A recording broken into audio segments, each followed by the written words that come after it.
Bom, vamos dar início à aula 14.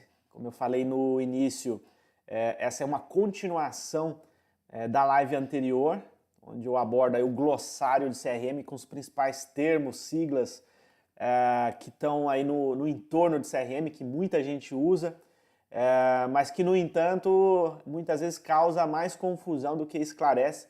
Então, meu objetivo aqui de mostrar e compartilhar esses principais termos é para que a gente entenda numa linguagem simples e fácil esses termos, para que você também possa empregar aí na sua estratégia de CRM, tá bom? Então, vamos dar início aqui, essa então parte 2 do glossário de CRM.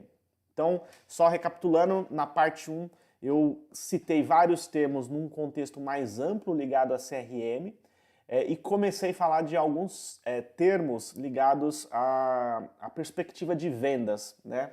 Então eu dividi essa parte 2 para continuar os termos ligados a vendas, processo de vendas.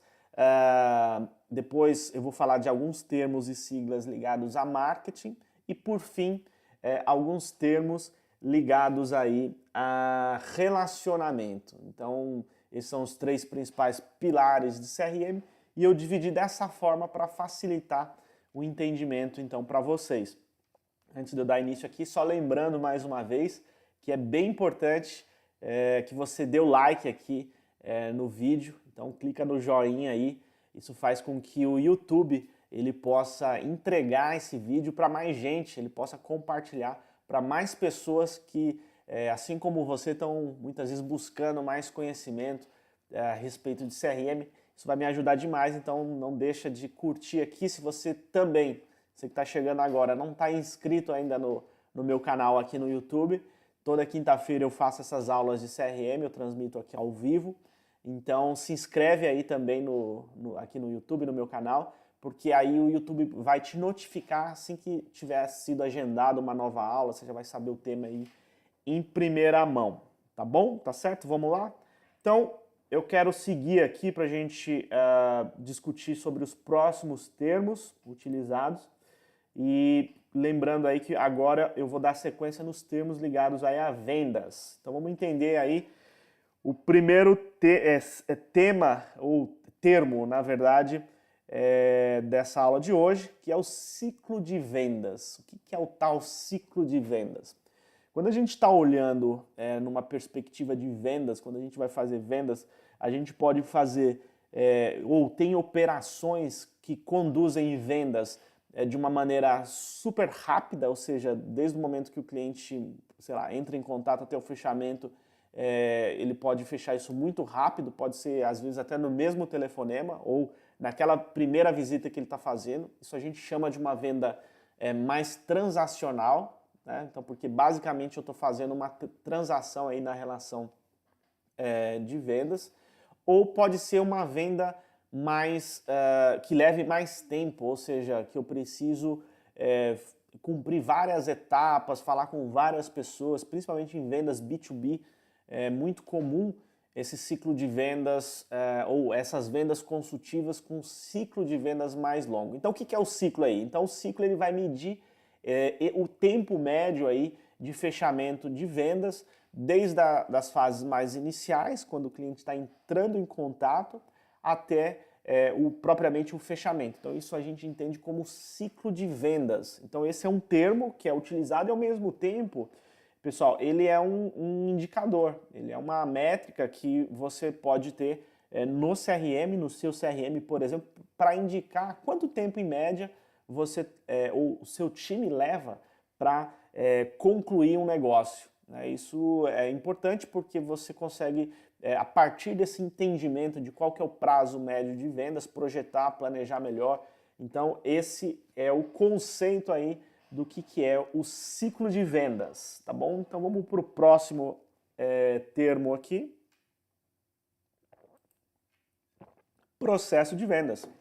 Eu comecei falando e citei aí processo de vendas e coloquei aqui também como um termo para a gente discutir a respeito, até pela importância que isso tem dentro do contexto de CRM. Eu falo assim que não adianta, se você de repente não tem um CRM, não adianta você começar a buscar um CRM sem ter clareza do seu processo de vendas, ou mesmo contratar um CRM sem ter um processo de vendas previamente pensado, planejado, porque a chance de não dar certo, ou seja, do CRM não trazer os resultados que você imagina, é muito grande. E aí o que é o processo de vendas então? O processo de vendas, ele nada mais é do que um roteiro, ou seja, um passo a passo com atividades, com etapas que eu preciso desenvolver essas etapas ou atividades para fazer com que uma venda, ou uma oportunidade, ela caminhe em direção ao fechamento, desde das fases mais iniciais até propriamente o fechamento. Então, basicamente, eu tenho aí no processo de vendas etapas, fases. Por exemplo, aqui, num processo de vendas eu posso ter uma etapa, uma fase de prospecção, ou seja, onde eu vou para localizar os potenciais clientes que eu vou abordar. Então, eu estou prospectando, estou formando, por exemplo, lista. Nesse processo eu posso ter também, depois da prospecção, eu posso ter um processo ou uma etapa de qualificação, ou seja, ou antes até de conexão, que eu preciso então buscar falar com cada um desses potenciais clientes, né? Então isso pode ser entendido como uma fase, e por ser uma fase ali eu tenho atividades para fazer, e aí na conexão, por exemplo, eu posso ter tentativas de ligações, envios de e-mail, conexões, por exemplo, em rede social, por exemplo, no LinkedIn. Então veja que eu tenho aí etapas, fases, e em cada fase eu tenho um conjunto de atividades para ir conduzindo a venda em direção aí ao fechamento. Então é fundamental quando você pensar em CRM, e aí principalmente olhando numa perspectiva de vendas, que você tenha pensado o seu processo de vendas. Isso vai guiar o seu time de vendas, os vendedores, para que eles saibam exatamente o que eles precisam fazer em cada etapa do processo. Isso é importante porque quando você olha a venda dividida em etapas, você também consegue muitas vezes identificar gaps, identificar eventuais falhas no processo ou de repente etapas ali que não estão performando da maneira que deveria para atingir a meta. Então, de repente, eu não estou atingindo a meta porque o volume de leads que estão sendo gerados lá no topo do funil, ou seja, nas primeiras fases desse processo de vendas, não está sendo suficiente para que eu bata a minha meta estabelecida. Ou, de repente, a minha taxa de conversão de uma fase para outra, eventualmente, ela também caiu, diminuiu. E isso pode impactar a meta lá no final. Ou seja, eu olho, então, esse mapa e eu entendo de uma forma muito clara, muito objetiva, o que eu preciso fazer para conduzir uma oportunidade em direção ao fechamento, ou seja, conduzir a venda, seja ela uma venda mais transacional, e aí eu vou ter um processo muitas vezes com menos etapas, menos atividades, ou também processos mais consultivos, com ciclo de vendas mais longo e, portanto, muitas vezes uma venda e um processo com mais fases, mais atividades. Então, isso é o processo de vendas. Vamos avançar, então, para o próximo termo. E aí, lembrando, pessoal, que é legal vocês também vão colocando aí no chat as dúvidas de vocês em relação ou aos termos que eu tô, e as siglas que eu estou colocando aqui, mas também, eventualmente, sobre outros termos que vocês queiram que eu aborde aqui, que de repente eu não cobri aqui nessa aula. Fiquem à vontade para ir colocando aí, isso vai ser legal para a gente tornar aí o conteúdo mais rico para vocês mesmos. Então vamos avançar. Próximo termo, e esse é um termo em inglês, que é o forecast. O forecast é um termo muito usado em vendas, ele tem a ver aí com é exatamente a previsão de vendas, ou seja, o forecast então é a previsão de vendas, é o entender diante do trabalho que está sendo feito, ou seja, das oportunidades, do que tem no funil de vendas, qual é a minha previsão de venda, ou seja, qual é a previsão de venda individual, ou seja, por vendedor. Então, portanto, eu posso olhar o forecast por vendedor, posso olhar o forecast por time ou para a equipe como um todo. Então, baseado no que muitas vezes a equipe está marcando ali como oportunidades mais quentes, então eu indico ali que eu tenho maior propensão para fechar. Isso compõe então o forecast. Normalmente esse forecast ele é formado não necessariamente por todas as oportunidades que estão no pipeline, ou seja, no funil de vendas, mas esse forecast é formado pelas oportunidades que estão sinalizadas com maior probabilidade de fechamento. E aí cada operação, cada empresa pode classificar essa probabilidade da maneira que for mais conveniente. Eu gosto muito daquela maneira onde eu coloco a temperatura com base na evolução do negócio. Ou seja, eu posso ter uma oportunidade, por mais que ela esteja num estágio mais avançado do processo, ou seja, em fases mais próximas ao fechamento, mas que por algum motivo a oportunidade esfriou.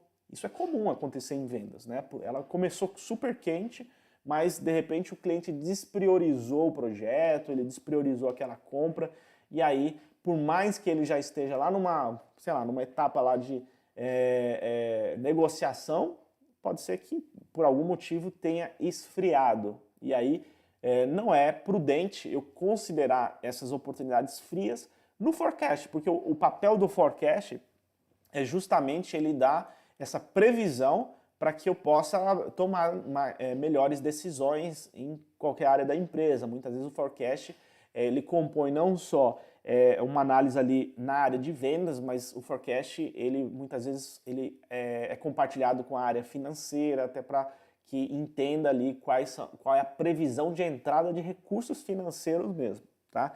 Então esse é o tal do forecast, que nada mais é então que essa previsão de vendas. Vale dizer que o forecast também, em muitos CRMs, ele é um relatório, em alguns CRMs chega a ser até um módulo, onde eu consigo então, portanto, analisar o que eu tenho de probabilidade de fechamento, e aí eu posso olhar o forecast por períodos também. Então, o que eu vou fechar na próxima semana, o que eu devo fechar no próximo mês, no trimestre, e assim por diante. Então, isso faz parte não só do conceito, mas ele está embutido na maior parte das ferramentas de CRM. Tá bom? Vamos avançar. CTA ou Call to Action. O que é o CTA ou Call to Action? Então, o CTA, ele, na tradução, nada mais é então aqui do que uma chamada para ação. Então, o CTA, muitas vezes, ele é usado num contexto de vendas aqui também, para que eu estimule o cliente a tomar uma próxima ação. Então, por exemplo, o CTA ele pode estar no site, onde o cliente ele está navegando, consultando alguma informação, e aí ele olha um CTA que pode ser, por exemplo, um botão lá, simule sua cotação. Então, esse botão é um CTA. Eu tiro aquele cliente de um estado que ele está só consultando e movo ele para ele tomar uma ação. Isso, então, é o chamado Call to Action. Como, por exemplo, pode ser, sei lá, se é uma empresa de software, tem lá um botão solicite uma demonstração, solicite um orçamento. Então, é tudo que eu trago o cliente de um estado mais inerte, onde ele está passivamente ali consultando, para um estado onde ele vai tomar uma ação efetiva para ele ir para um próximo passo. E normalmente esses CTAs são empregados para eu converter o lead, ou seja, ele está apenas visitando o site e ali ele é convidado então a tomar a uma próxima ação, deixando seus dados ali. Então isso é um típico processo de conversão, ele então é muito utilizado nessa frente, e esse é o tal do Call to Action, é algo que também é um termo muito utilizado em estratégia como um todo, porque aqui eu estou aliando tanto a perspectiva de marketing, onde o visitante do site ainda está tomando conhecimento a respeito da empresa, mas também eu posso empregar o call to action num contexto de vendas, por exemplo, quando eu disparo um e-mail chamando o cliente, aquele potencial cliente, para tomar uma próxima ação, pode ser feito ou para um potencial cliente, um disparo de e-mail com CTA, ou mesmo para a base de clientes, a base atual de clientes. Então, é muito comum eu, por exemplo, ter na estratégia de CRM, num processo, por exemplo, de ativação de cliente, onde eu convido ele, ou mando uma oferta para ele, para aquele cliente que já comprou anteriormente, apontando ali novos itens que ele pode comprar, que estão numa condição super especial. Então isso também é um call to action num contexto aí de vendas. Então ele serve tanto para marketing como para vendas. Tudo bem, pessoal? Vamos avançar mais um pouquinho. O que é o SDR? SDR. O SDR, pessoal, ele é uma sigla que diz respeito ao termo Sales Development Representative, que é o representante do desenvolvimento de vendas, né? Essa função, na verdade, o SDR é uma função, ela surgiu com a tal da especialização do processo de vendas, onde eu quebro o processo de vendas em etapas, mais do que ter etapas e uma pessoa ou uma função, um perfil, uma pessoa fazer todas as etapas, por exemplo, o vendedor que prospecta, o vendedor que apresenta, o vendedor que fecha, eu separo em funções. Normalmente, a função do SDR, ela está envolvida na prospecção, então eu tiro o vendedor da prospecção e deixo ele concentrado nos fechamentos. E o SDR também está concentrado no diagnóstico, ou seja, na qualificação. E aí eu tenho um time de SDR, por exemplo, seja ativamente prospectando e qualificando, portanto, ou também o SDR de forma mais passiva, fazendo a qualificação dos leads que estão chegando para a empresa, né? Então, essa é a função do SDR. Então, aí o termo, só para ficar claro para vocês, é o Sales Development Representative, que é esse representante de desenvolvimento de negócios, e ele tem essa incumbência, então, de prospectar e de qualificar, de fazer o diagnóstico para que os vendedores eles fiquem concentrados principalmente na atividade de vendas, né? Então, quando eu olho o processo, quando eu quebro em atividades e tenho a chance também de colocar pessoas em funções específicas, a chance de eu trabalhar vendas de uma forma que traga mais performance também, ela é muito grande. Então esse conceito de SDR é empregado em muitas empresas com esse propósito, então, de eu especializar as atividades por função, tá bom? Então o que é o Account Executive? Enquanto o SDR ele tem essa função de prospectar, o Account Executive ou executivo de contas, ele é o fechador lá, ele é o closer, né? Onde ele vai receber as oportunidades ou que foram previamente qualificadas, prospectadas e qualificadas lá pelo time de SDR, para que ele possa desenvolver e ir em direção ao fechamento. Então, enquanto o SDR está atuando mais no meio de campo, ele está atuando no meio de campo e fazendo os passos para que o executivo de contas ele possa fazer o fechamento. Então, para muitas operações faz total sentido eu ter essas duas funções, olhar o meu processo, por exemplo, numa atividade mais ligada à prospecção e qualificação, e depois em etapas mais ligadas ao fechamento. E aí as pessoas focadas em cada uma dessas atividades, e a tendência eu ter maior eficiência em cada parte do processo, porque eu tenho essa especialização de forma muito forte aí no processo. Então esse é o Account Executive ou executivo de contas, tá? Então isso é um outro termo, e aí esses dois termos são empregados aí para funções ligadas a vendas. Então, vamos aí para o próximo termo, e que é o tal do ICP. Então, ele é uma sigla aí, que ele vem do Ideal Customer Profile, ou seja, perfil ideal de cliente.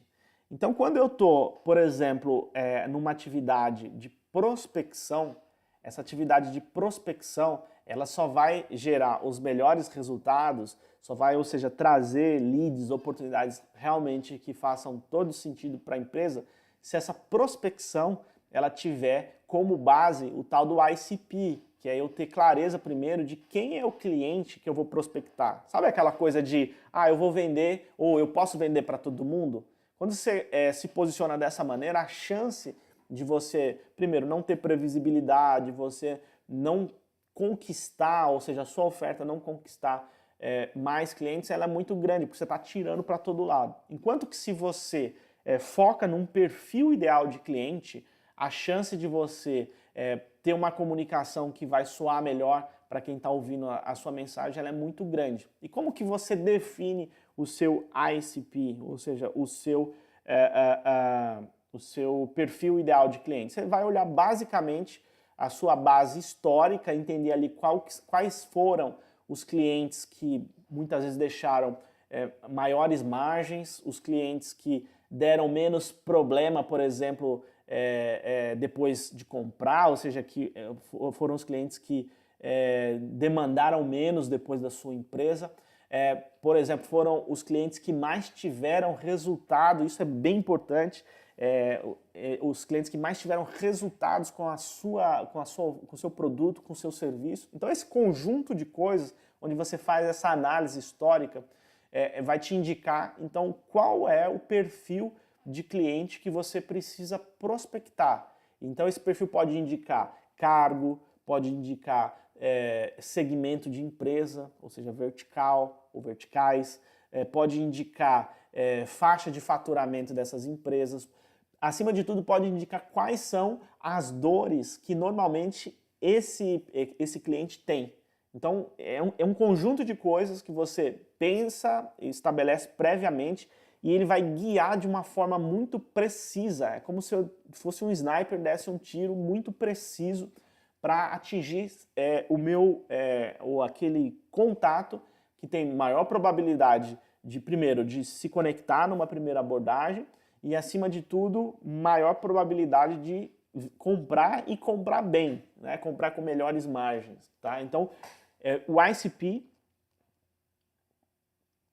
ele é fundamental para uma abordagem outbound, o outbound que eu falei na aula anterior, que é a estratégia aí de ir em busca dos clientes, né?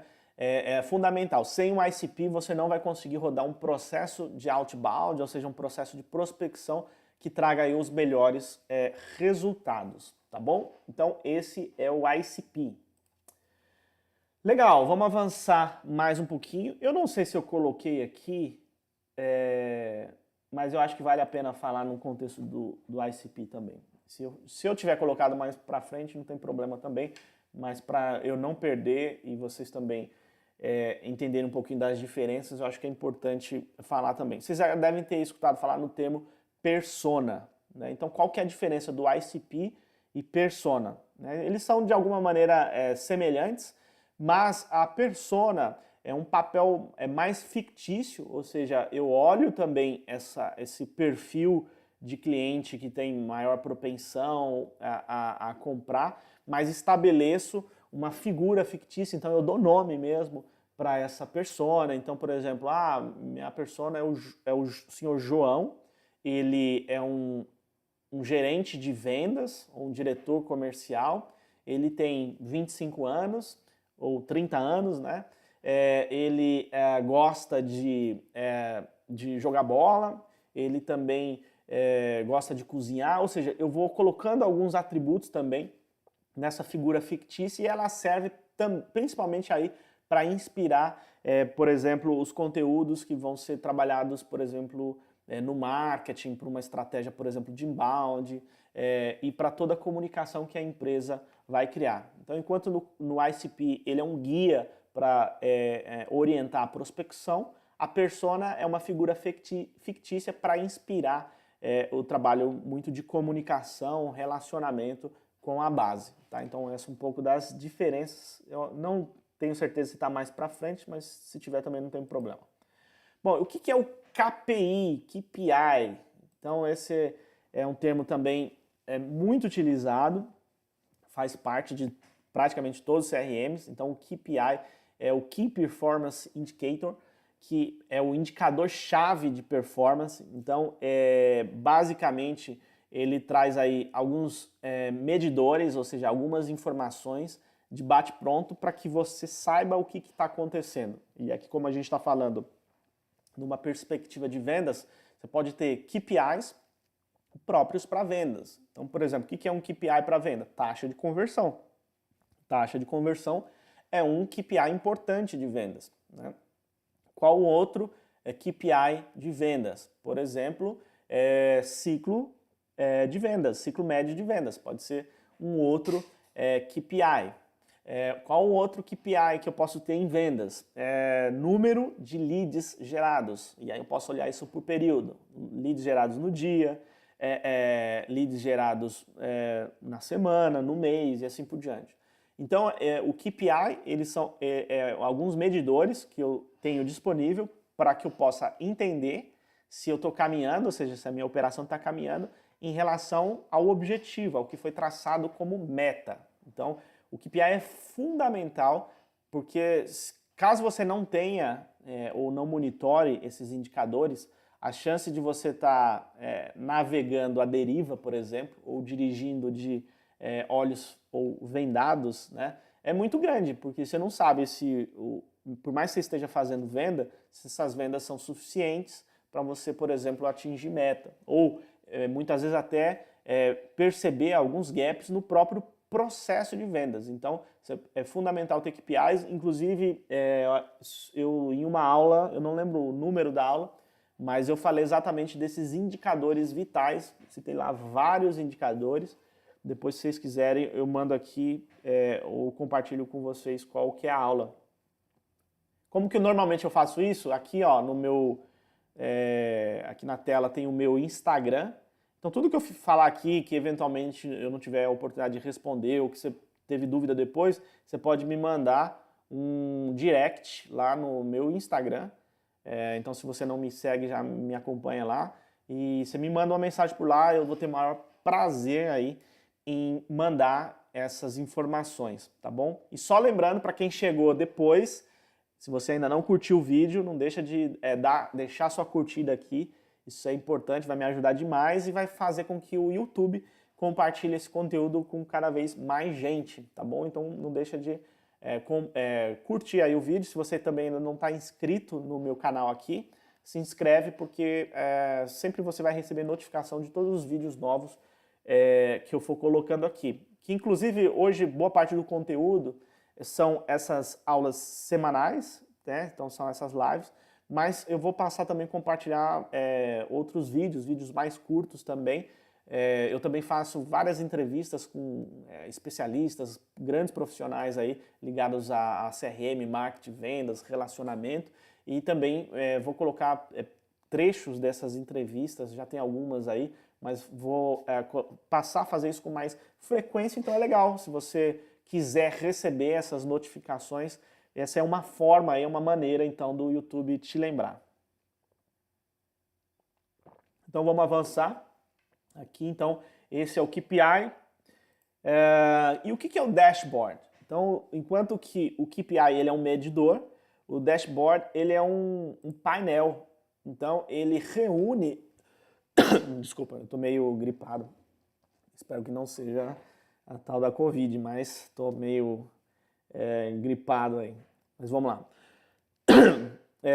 O painel ele vai concentrar alguns KPIs, alguns indicadores. Então eu tenho numa tela vários desses indicadores ou todos os indicadores que são vitais, que são relevantes para eu conduzir o meu trabalho, seja eu como um vendedor, estou lá na ponta vendendo, ou mesmo eu como um gerente, um gestor que queira acompanhar de uma forma mais consolidada tudo que está acontecendo. Eu vou dar um exemplo aqui, não está na sequência no slide, mas eu vou colocar um exemplo para você entender a diferença então do dashboard e do KPI. Deixa eu colocar aqui para você ver.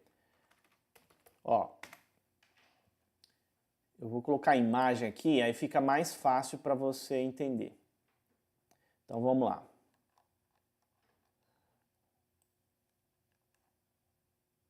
Só um minutinho que deu uma travadinha aqui.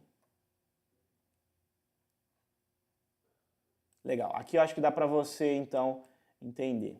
Ó, aqui esse seria um exemplo então do que seria um KPI. Eu tenho um reloginho, que pode ser o reloginho, ou eu posso ter um gráfico assim de evolução, isso também é um KPI, ou eu posso ter esses sinalizadores de tendência aqui.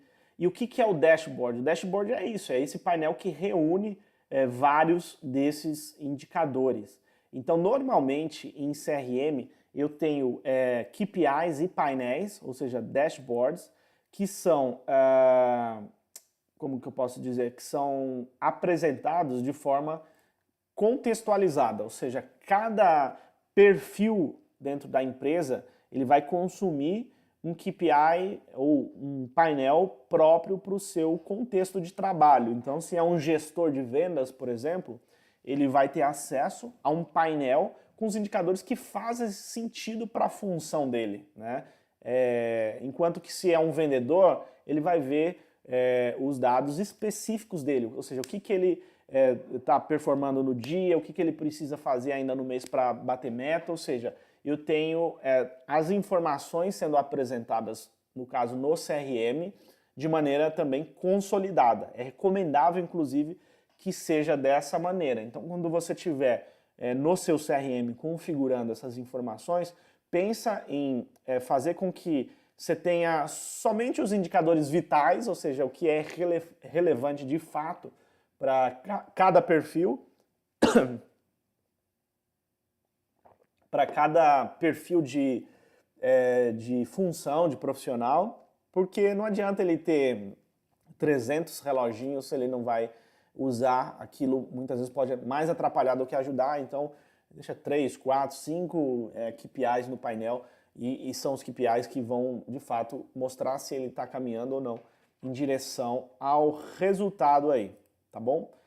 Próximo indicador, e o próximo indicador é o próximo termo, né, na verdade, que também é um indicador, por isso que eu me confundi aqui, é a taxa de conversão. Acho que eu já expliquei a taxa de conversão e eu coloquei, destaquei esse indicador, esse termo também, porque é um dos mais importantes quando a gente está navegando num contexto de vendas, porque ele diz muita coisa a respeito do que está acontecendo. Eu posso olhar a taxa de conversão de uma forma mais ampla, ou seja, de tudo que eu gerei de lead, o que virou venda. Então isso eu estou olhando de uma forma mais ampla essa taxa de conversão. Ou eu posso olhar também a taxa de conversão olhando por etapas do meu processo. Ou seja, da minha etapa de prospecção para os leads que eu consegui qualificar, quantos foram esses leads que eu qualifiquei? Ou seja, eu gerei 100 contatos, mas qualifiquei 40.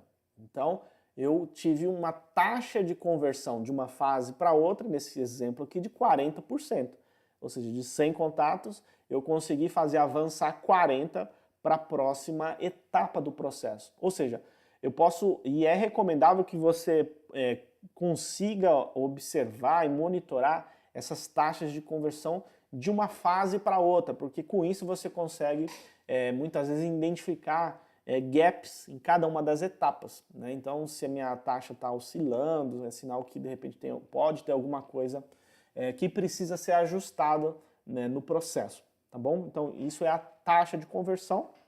Então, mesmo que você ainda, por algum motivo, não tenha escutado o termo, ou mesmo usado no dia a dia, certamente a taxa de conversão está acontecendo todos os dias aí na sua operação, tá bom?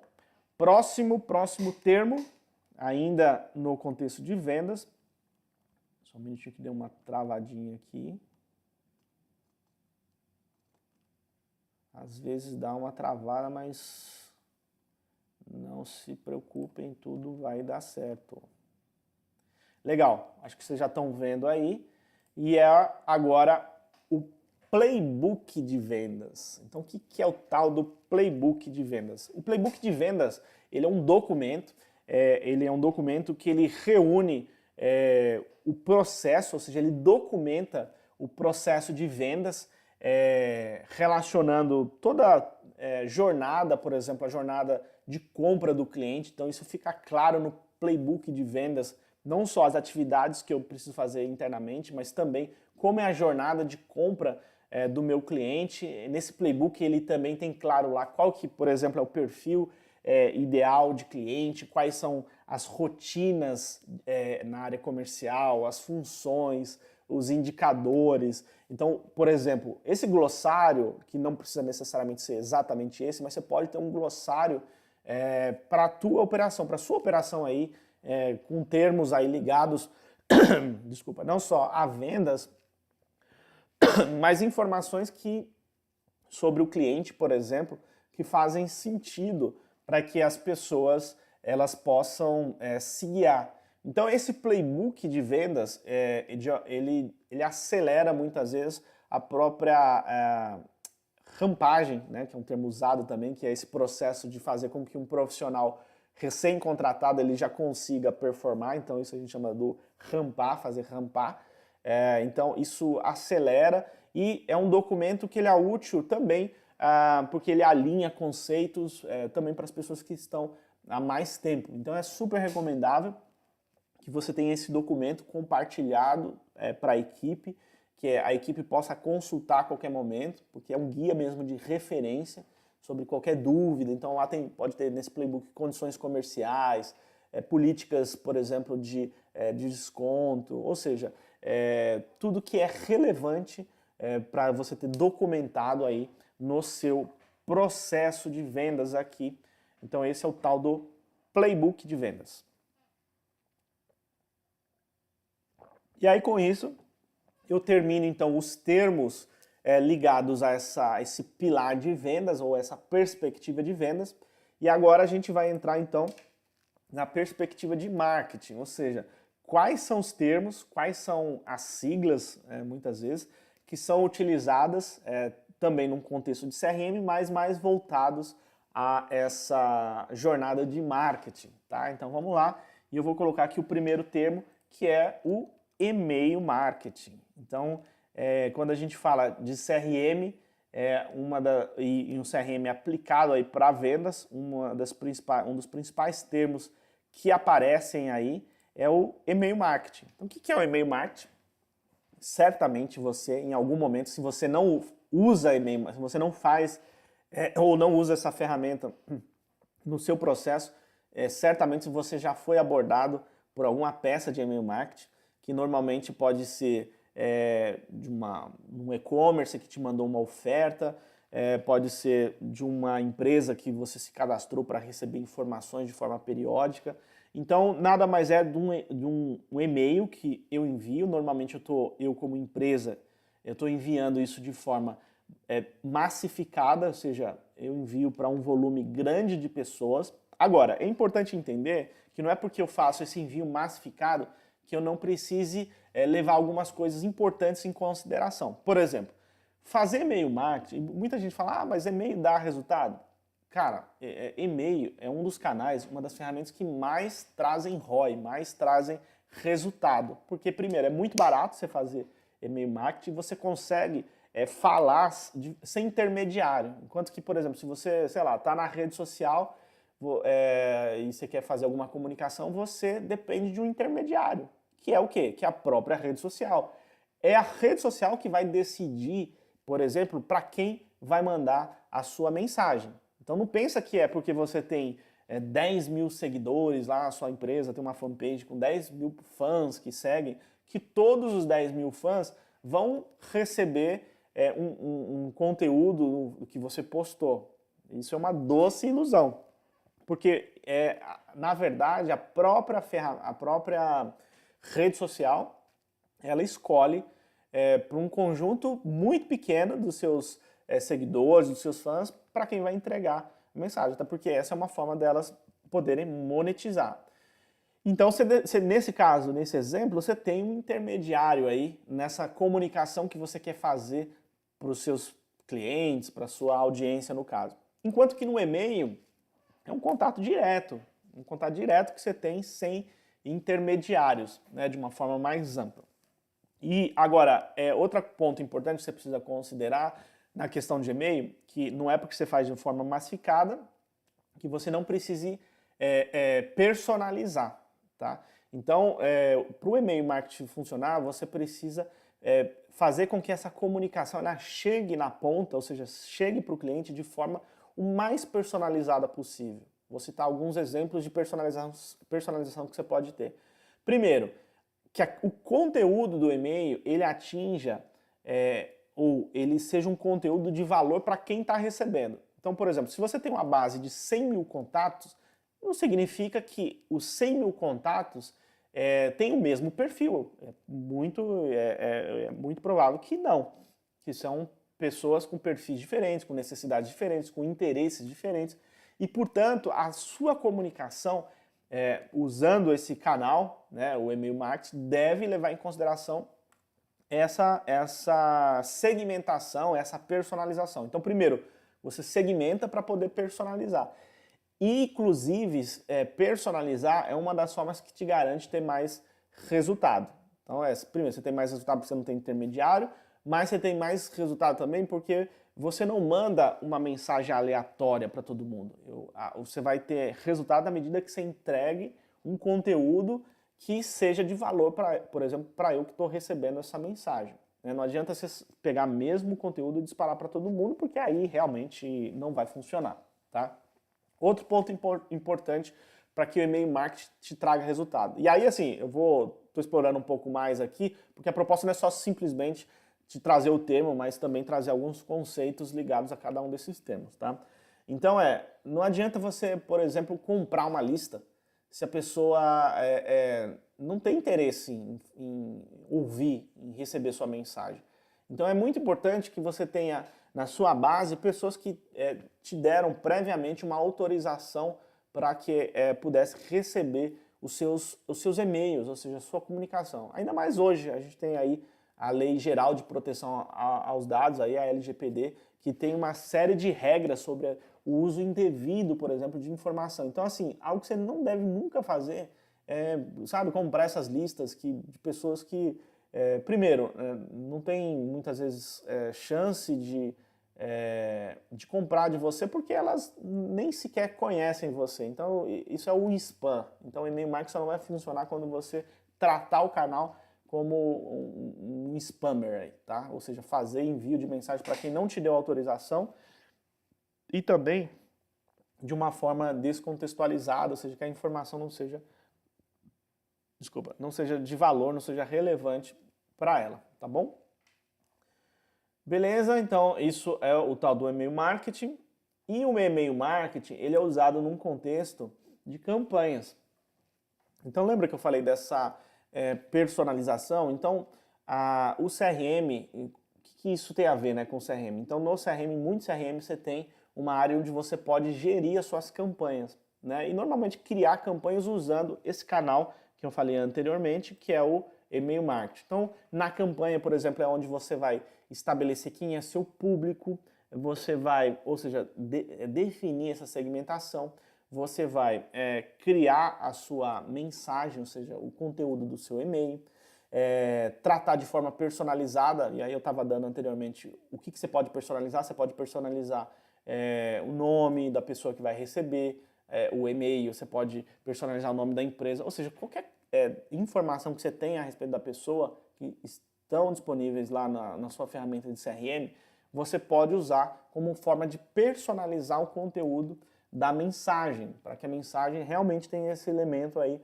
de personificação até, tá? Então, muitos CRMs permitem a gestão e a operacionalização das campanhas para você fazer um envio segmentado, um envio para as pessoas certas, e depois você também poder mensurar, aferir o resultado dessas suas ações, dessas suas campanhas. Então, por exemplo, o que é mensurar resultado? Eu enviei o e-mail para 1000 pessoas. Então, dessas 1000 pessoas, quem abriu, quem clicou no e-mail, quantas pessoas pediram para eventualmente se descadastrar, ou seja, para não receber mais mensagens, e o mais importante, quantas pessoas, se você de repente está fazendo um envio de e-mail para fazer uma oferta, quantas pessoas compraram? Tá? Então esses são alguns das informações que você tem para mensurar o resultado da campanha. Tá? Então isso é campanha, como que você normalmente conduz no CRM. Então muitos CRMs têm um módulo próprio para você poder configurar as suas campanhas, tá bom? Vamos avançar mais um pouquinho. E aí, ainda nesse contexto, então a gente falou de e-mail marketing, campanha, o que é a tal da automação de marketing? A automação de marketing, e até como o nome diz, é você automatizar algumas ações, algumas atividades que estão nesse contexto de marketing, tá? Então, por exemplo, o que está num contexto de marketing? A operacionalização dessas campanhas, o envio dos e-mails, o envio em massa do e-mail marketing, por exemplo, eu fazer uma qualificação com base no comportamento do cliente, isso também é uma atribuição de marketing.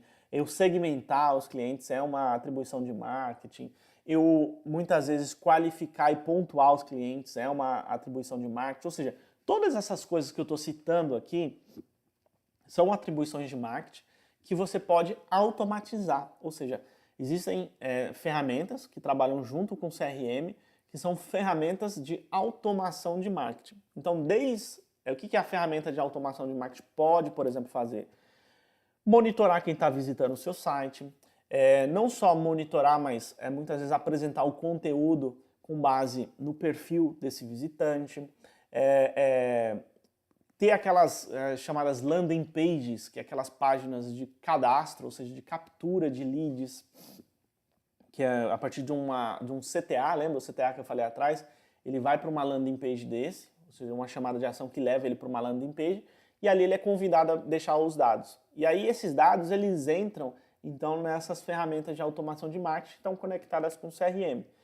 Para que isso? Porque depois eu posso usar dessa base para que a ferramenta tenha uma inteligência ali, e a automação de marketing tem uma inteligência que vá disparando os e-mails de forma automática com base no perfil, desculpa, com base no perfil, com base no comportamento. Esse comportamento também pode determinar a pontuação, então é um princípio, eu nem sei se esse termo está aqui, que é o lead scoring. Então, se não tiver, me lembra de eu falar mais à frente, mas o lead scoring, ele também é um outro princípio ligado à automação de marketing. Enfim, então a automação de marketing, ela vai, a partir dessa ferramenta, né, que trabalha combinada com o CRM, automatizar ações, atribuições que são propriamente de marketing. As principais delas são captura do lead, então tem essas páginas de captura, conversão, monitoramento do site, de visitantes, o próprio envio do e-mail marketing, então esse disparo em massa, o disparo e cuidar da jornada de nutrição desses leads. Nutrição eu sei que está aqui, eu vou falar mais à frente. E até o lead, ele realmente está pronto ali para a área de vendas começar a falar. Então esse é o que é automação de marketing, um pouco da função disso, tá bom? Próximo termo, e é um termo usado também muito em marketing, que é o CAC. O que é o CAC? O CAC, ele é o custo de aquisição de clientes. Então a sigla aqui tem a ver com custo de aquisição de clientes. E o que é isso? O que é o custo de aquisição de clientes? Quando, o que eu costumo dizer assim, não basta simplesmente você estar vendendo, porque de repente você até está vendendo, mas o custo, ou seja, o que você está gastando para trazer um novo cliente, não paga, ou seja, a receita que você está tendo com os novos clientes que você está vendendo, muitas vezes pode não pagar o custo que você está tendo para trazer cada um desses clientes, né? Então, às vezes você está fazendo uma ação, que pode ser uma ação ainda em marketing, que ela é muito onerosa, muito custosa, sei lá, de repente eu preciso comprar uma página, uma revista de alta circulação e uma pessoa compra. Quer dizer, eu vendi, mas de forma alguma pode ter pago o investimento que eu fiz. Então é muito importante mensurar o custo de aquisição de cliente. Então é tudo que você gasta, todos os custos que você tem para adquirir um novo cliente. Então o que pode ter aqui? Pode ter os anúncios que você faz na internet, pode ter o próprio custo da equipe comercial, remuneração seja ela fixa ou variável, pode ser eventos que você faz, ou seja, todos os custos que estão envolvidos ali no processo para trazer um novo cliente, né? Então, isso é importante demais você também acompanhar aí no seu CRM. Ele também é um indicador, é um termo e é um indicador ligado aí ao contexto de CRM. Tá bom? Vamos avançar. Próximo termo, ainda no contexto de marketing. Tráfego orgânico. O que é o tráfego orgânico? Bom, vamos dividir então em duas partes. Primeiro vamos entender o que é o tráfego. Quando eu tenho, por exemplo, sei lá, um site, as pessoas que visitam esse site, ou seja, as pessoas que fazem acesso ao site para consumir o conteúdo ali, para, enfim, olhar alguma informação, todas essas pessoas que passam pelo site, a gente chama de tráfego, tá?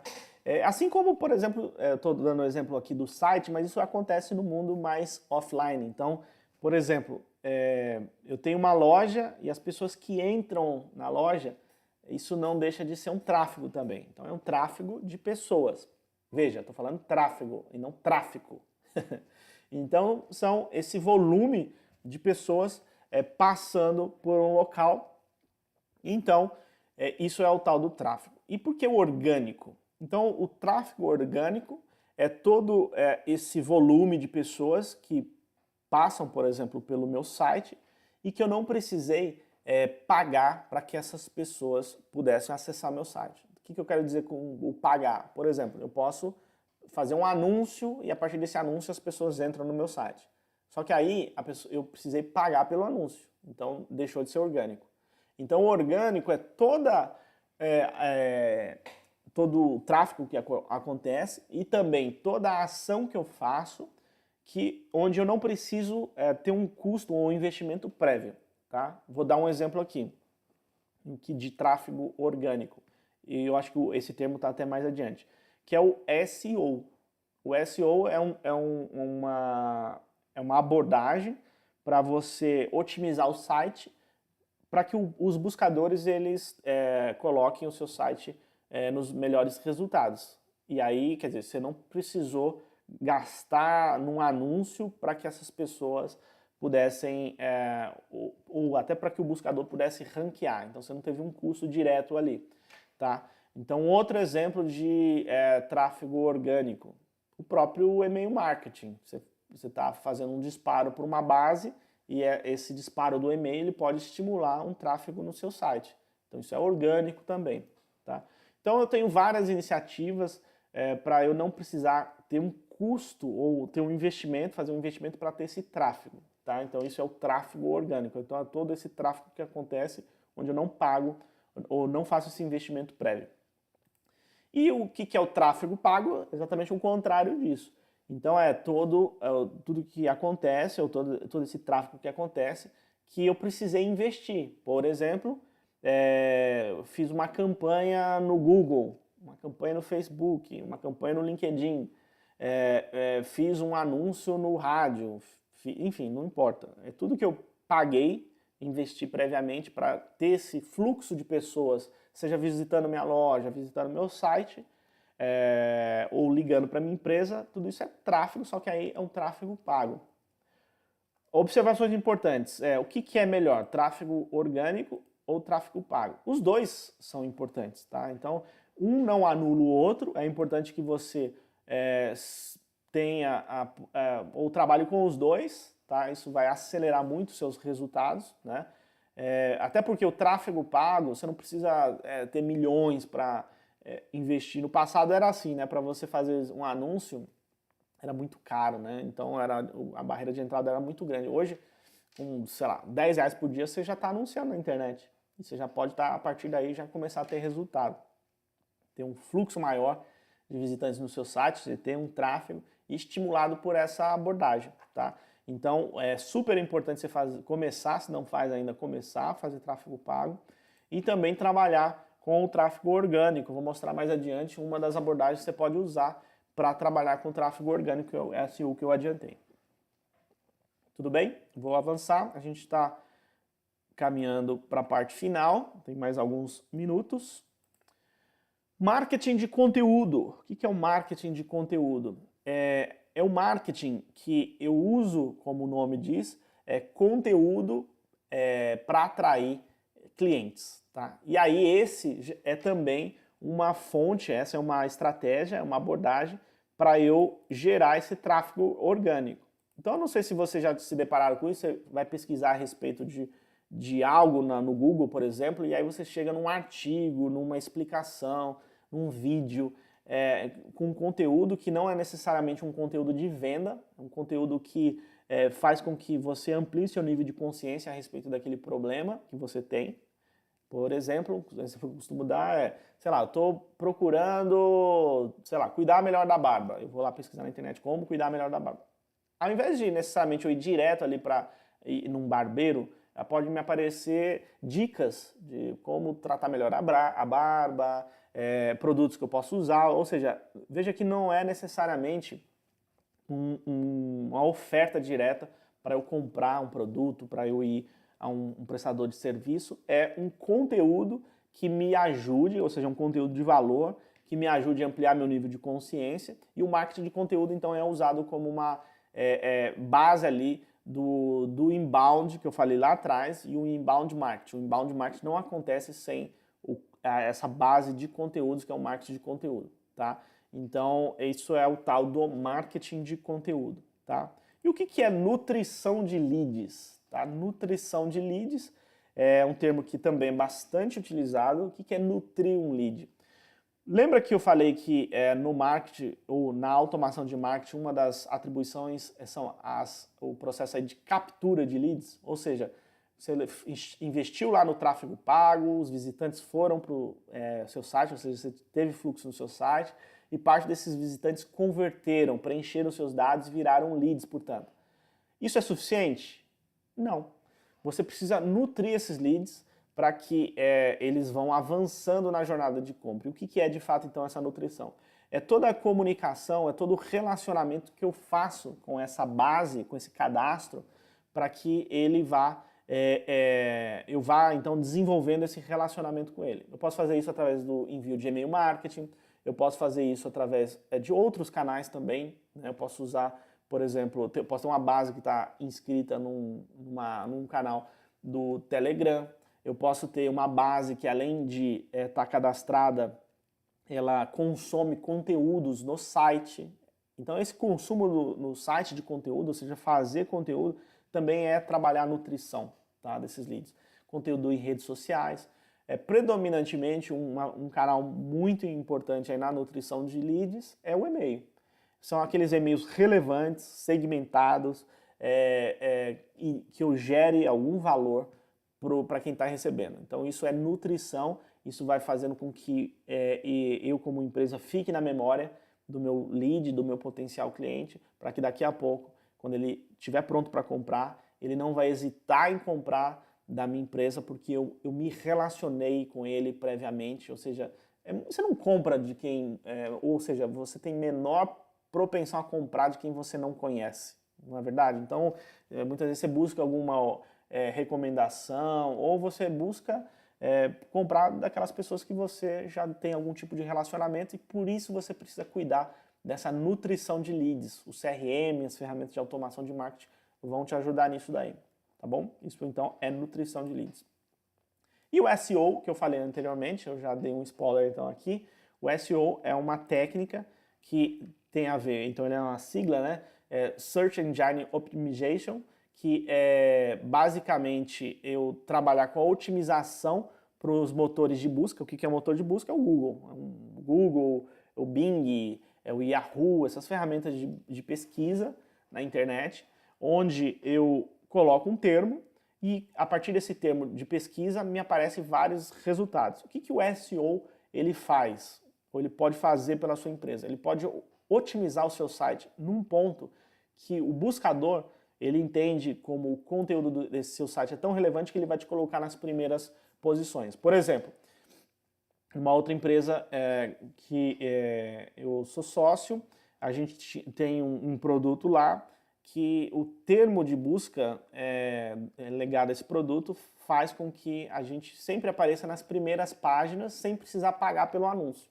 Então, ou seja, foi feito um trabalho de otimização para que sempre quando alguém busque por esse termo a gente apareça nas primeiras posições. Então existem consultorias, existem ferramentas também para você colocar no seu site justamente para que você tenha essa otimização. Eu brinco assim, não basta ter um site bonito se as pessoas não encontram o seu site. A mesma coisa de ter uma loja super requintada, bonita, mas ninguém entra. Então o SEO vai te ajudar exatamente nisso, para que o seu site, o buscador, ele dê visibilidade para o seu site, né? Então você apareça nos primeiros resultados de busca, isso é importante, não preciso nem dizer, mas se você aparece lá no final da busca, dificilmente as pessoas vão te achar. Tá? Então, quanto melhor ranqueado, mais chance você tem de fazer vendas. Tá bom? Então, aqui, com esse termo, eu saio então dos termos que eu preparei aqui para vocês, os termos ligados a marketing. E agora, para finalizar, pessoal, tá dando nosso tempo, eu vou falar aqui dos termos ligados a relacionamento. E o que é esse relacionamento? É óbvio que relacionamento acontece em todas, acontece em vendas, acontece em marketing, ou seja, ele está permeando toda a interação que eu tenho com o cliente, mas aqui é o relacionamento também, principalmente num contexto mais ligado ao pós-venda, aquele cliente que já comprou, tá bom? E aí o primeiro termo que eu quero colocar então aqui é o Customer Success. Então o que é o tal do Customer Success? Vocês já devem ter escutado falar nesse termo, que basicamente ele trata do sucesso do cliente. Então, o que é o sucesso do cliente?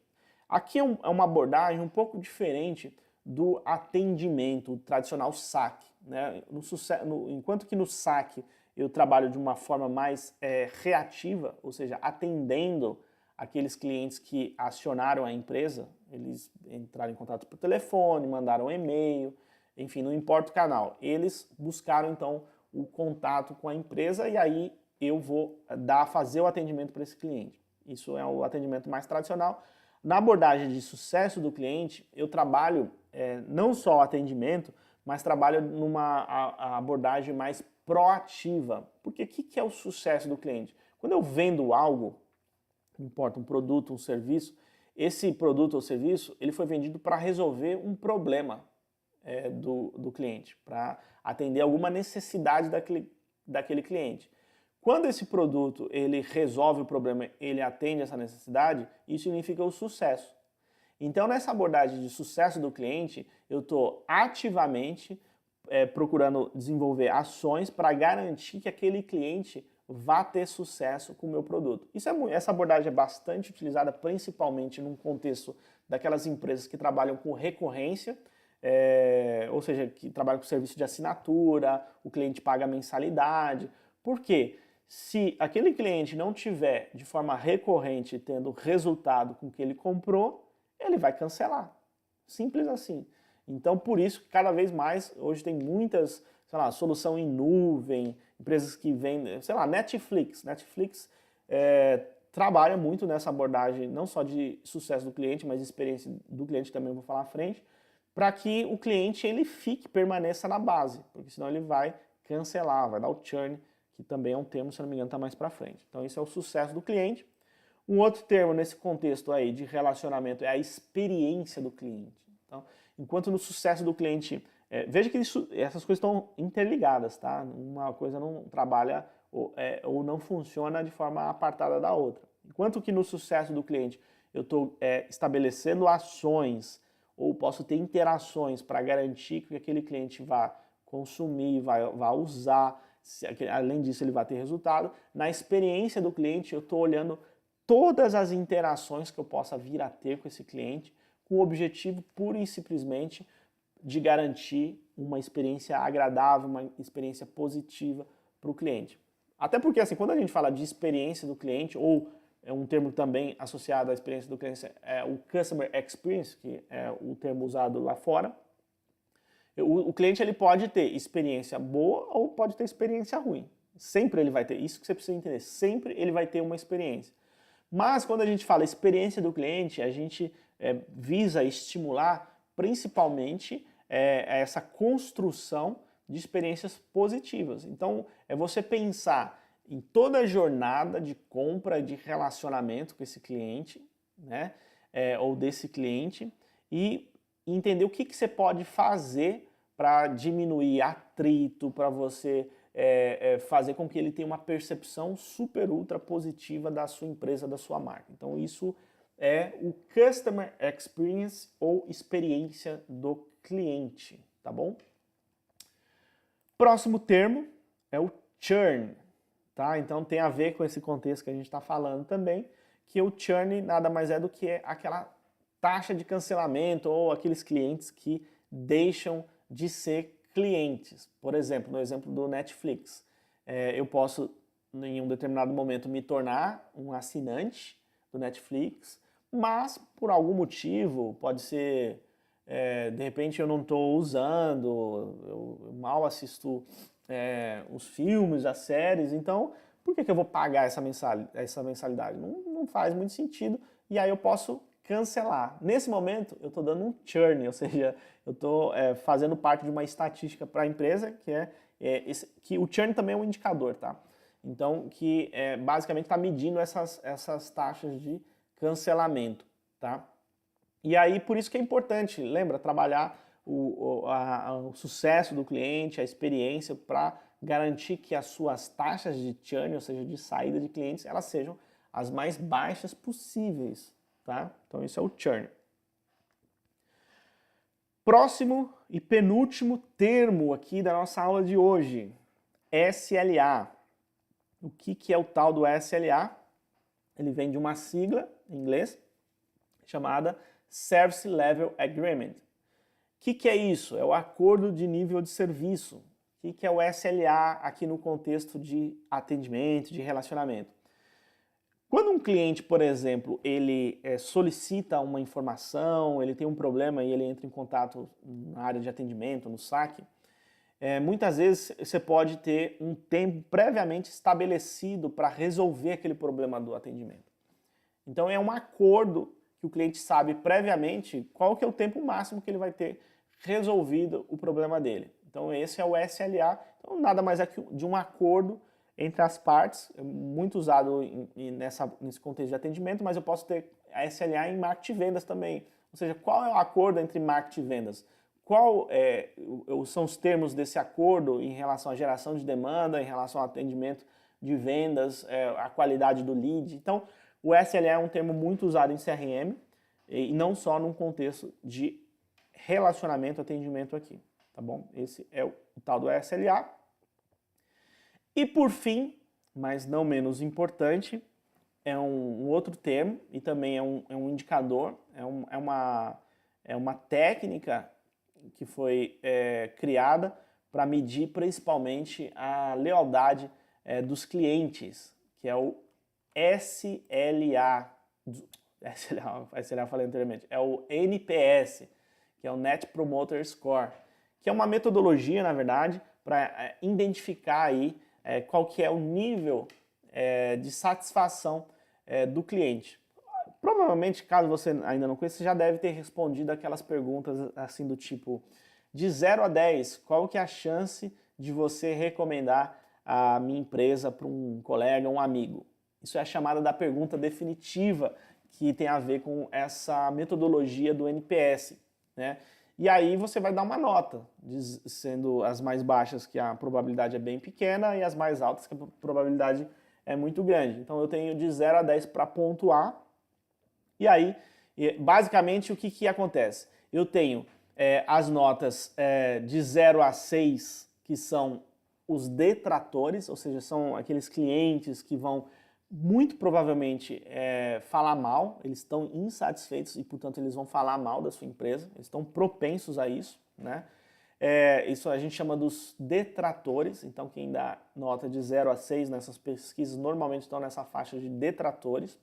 Você tem aqueles clientes que dão notas de 7 a 8 e eles são considerados neutro, quer dizer, eles mesmo que eles estejam satisfeitos, assim, é uma satisfação muitas vezes momentânea, ele não vai nem falar bem, nem falar mal, e assim, é um cliente que está mais sujeito a sair, a dar churn, porque numa oferta, sei lá, muitas vezes de um preço melhor, ele vai deixar de ser cliente. Então não é que, é neutro, tá tudo bem, é um perfil aí, perigoso, você precisa acompanhar e ter ações aí para trabalhar esses clientes que deram nota ou que estão classificados de forma neutra aí. E quem deu nota 9 e 10 são os considerados promotores. Então esses são aqueles que são fãs mesmo da empresa, eles estão muito satisfeitos, eles vão falar bem mesmo, então toda oportunidade eles vão ser os seus melhores vendedores, né? E aí como que você calcula o NPS? Basicamente você vai desprezar as notas neutras, né? E vai pegar o número de pessoas que são promotores menos o número de pessoas que são detratores. Por exemplo, se você fez uma pesquisa e 40 pessoas responderam notas 9 e 10, você vai pegar 40 menos a quantidade de pessoas que deram notas de 0 a 6, tá?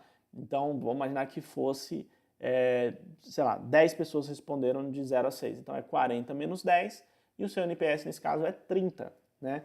Então, essa é uma forma de você medir o NPS e aí cada empresa vai avaliar essas notas da sua própria maneira, mas normalmente, assim, notas de -1 a 100, a empresa assim, precisa repensar totalmente aí o atendimento, a entrega, porque realmente tem coisas muito erradas, o cliente não está satisfeito, né?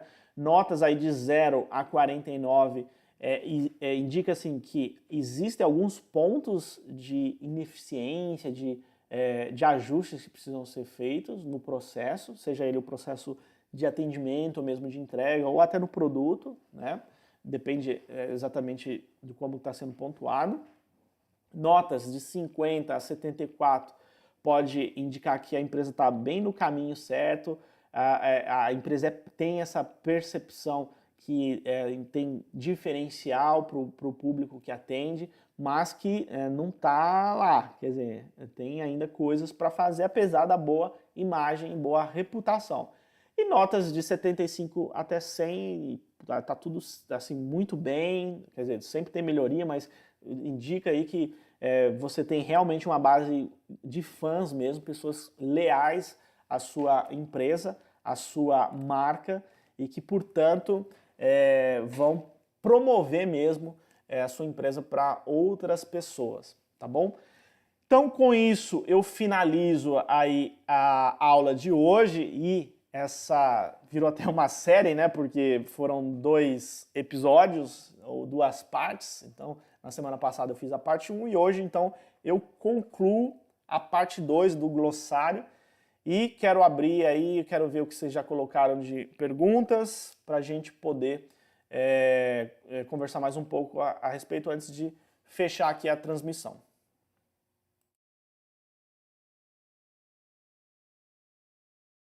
Deu um probleminha no áudio. Deixa eu ver aqui então os comentários de vocês para a gente finalizar. O Ricardo coloca aqui, barbudão do CRM, é o exemplo que eu dei, né? Pô, Ricardo, pegou pesado agora, hein? Gabriel também, Alex Barbudão. Vamos lá, vamos lá. Beleza, pessoal, deixa eu ver aqui perguntas, então.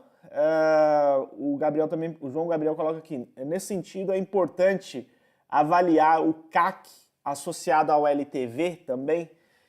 Com certeza, ô João, você precisa olhar o seu custo de aquisição não necessariamente associado, por exemplo, ao primeiro mês de receita, caso esse cliente ele vá comprar outras vezes. Então você precisa olhar o LTV, que é o ciclo de vida do cliente, o Lifetime Value, porque o cliente, por exemplo, se ele está comprando um serviço onde ele paga mensalidade, é recorrente, Então você não vai ter necessariamente o retorno já no primeiro mês. Então, às vezes você vai ter alguns meses à frente para começar a ter retorno sobre o custo de aquisição. Então, sim, você deve olhar o CAC, levando em consideração essa receita ao longo do ciclo de vida do cliente. Deixa eu ver aqui que mais. Josué, ele fala... José, sim, eu deixo a live... o Tony, na verdade, ele coloca aqui se a live vai ficar gravada. Essa live... E eu costumo deixar as lives, as aulas aqui por uma semana. Então até a quinta-feira que vem, provavelmente vai estar disponível. O Arnaldo coloca, é possível criar perfis restritos para cada função no CRM, tipo um perfil para o SDR, outro para o marketing, outro para o executivo de vendas? Sim, a maior parte dos CRMs permite que você configure esses perfis justamente para você restringir ou entregar informação mais contextualizada para cada grupo de usuários, para cada usuário. Isso é possível sim.